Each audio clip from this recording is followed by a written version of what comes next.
Thanks for tuning in to Bourbon Drop. I'm your host, Myron. Today, I am a lucky man. Shout out to one of my viewers. He wanted to remain anonymous. We got together. We exchanged a ton of samples, and we still aren't done. And when I tell you his catalog is ridiculous, it is ridiculous. We are going to put C923 up against a pirate bottle. Now, this is the last release of the pirate bottles. And if you know anything about Elijah Craig Barrel Proof, most people will tell you that the pirate bottles were some of the best. Now, I never had a chance to get any. Now, thankfully, shout out to you. You know who you are. Thankfully, we did quite a few swaps, so I was able to sample release number 11. That thing was 139 proof. This one comes in at 136 proof on the nose. That's why I chose it to go up against the C923. So out of all three samples of pirate bottles that I got from them, I thought this one was the closest in proof. That 139 though, when people say that the C923 is the closest to a pirate bottle that you can get, I have to agree. I want to put this up against an actual pirate bottle to see if it can come out on top or if it suffers a little bit just from being produced at a later date. Now, the thinking was that a lot of the older pirate bottles had whiskey that was actually aged more than 12 years in it, and maybe that's why it was some of the best, and it was super high proof. Now, what I will say about the release number 11 is, yes, it was very flavorful. Yes, it had a nice amount of oak, but there was a very strong, and I've said this before on my videos, a corn husk note, and I like that note depending how it's blended into the bourbon. I don't like it when it stands out on its own. Now, that's what happens with me and Still Austin, but me and Frey Ranch, when I get it into Frey Ranch, and sometimes, believe it or not, I pick it up in Maker's Mark barrel proof products as well. But when I pick it up in a Frey Ranch, I like it. We'll get these poured up, get the table set up, and I'll be right back. All right, I'm back. So the bottle that you saw was my backup bottle. And yes, this is the bottle of C923. Between sampling this thing out and just enjoying this thing, this is where it's at.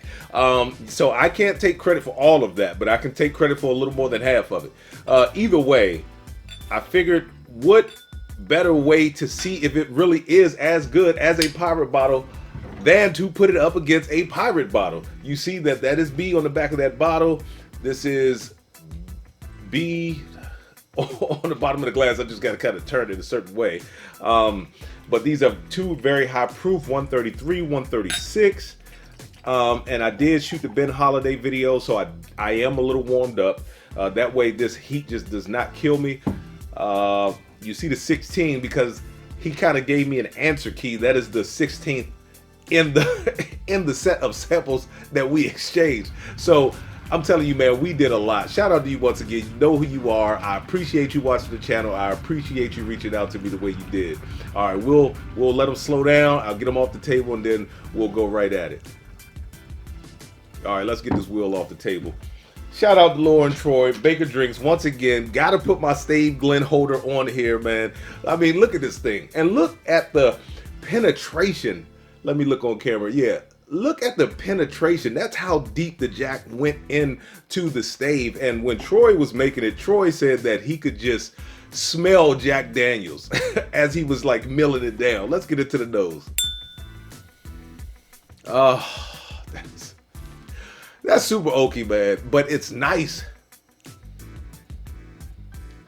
It's oaky. The ethanol doesn't punch me, believe it or not. And there's don't take this the wrong way, but it's almost got like a little bit of that acetone note in it. All right, let's go into the nose of glass number 2. Same amount of oak.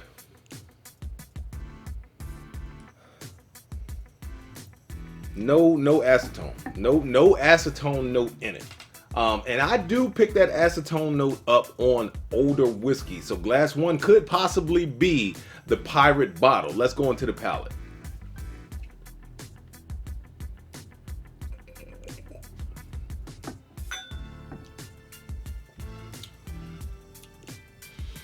Woo! That thing kicked me in the nose, but it is flavorful. It is deep, dark, rich chocolate. A little bit of that acetone note transfers over to the palate. There's a lot of oak and leather on the mid to the back of the palate, man. But that deep, dark chocolate is on the mid. Char is on the back. Just, oh my gosh, that's really good. All right, let's go into glass number 2.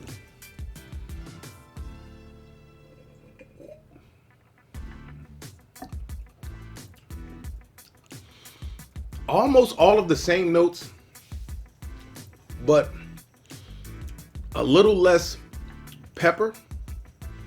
More of a citrus note creeps in. There's a nice leather on the finish. Wow. I mean, that's good. That's really good. So far, I'm going to say that I am really digging glass 1. Glass 2, I'm digging glass 2 too. Glass 1 with that acetone note leads me to believe that it could possibly be the old Pirate bottle. Let's go back into the nose and palate one more time.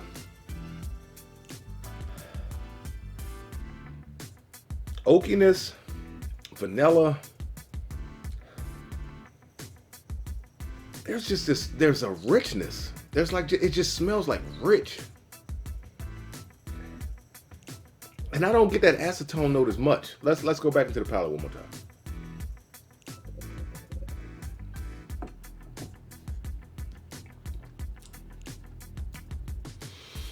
That corn husk, there's like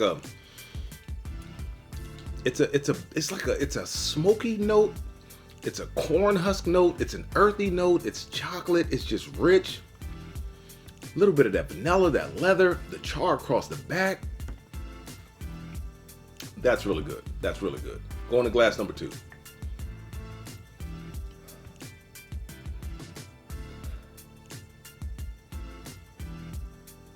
Like a little bit of caramel now comes out of the nose.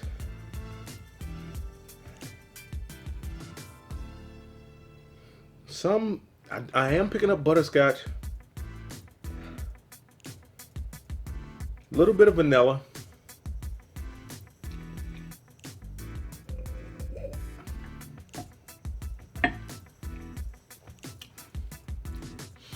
The vanilla that I was picking up on the nose now transferred over to the palate. Now it's almost got like this cherry Coke, almost like a cherry Coke Dr. Pepper and chocolate note on it. Man, that is good. Wow, that's good. Okay, look, I'm not going to keep you guys long. I am going to have to give palate and nose. It's not going to be a split decision. This is all out the winner here. This is glass number 1. This is glass number 2. Let me get this stave out of the way. So if you're ready to see if C923 can compete or beat a Pirate bottle, let's see. Glass number 1 is B. That is no surprise. I mean, everyone talked about how good the Pirate bottles were. Glass number 2, of course, A. Let's see if I can get that up on camera. See if that picks up. And see if I can get this one on camera. All right, B. All right. So like you see, B being number 1 coming out on top. C923 coming in second place. I gotta say, man, Elijah Craig made a hell of a barrel-proof bourbon back in the day. They still do. This thing right here is incredible. I mean, it is one heck of a bourbon, man. But putting it side by side with the Pirate bottle, woo, it was close. But this thing is just amazing. And with that being said, let the whiskey flow. Never run out unless you're headed to a drop. Till next time.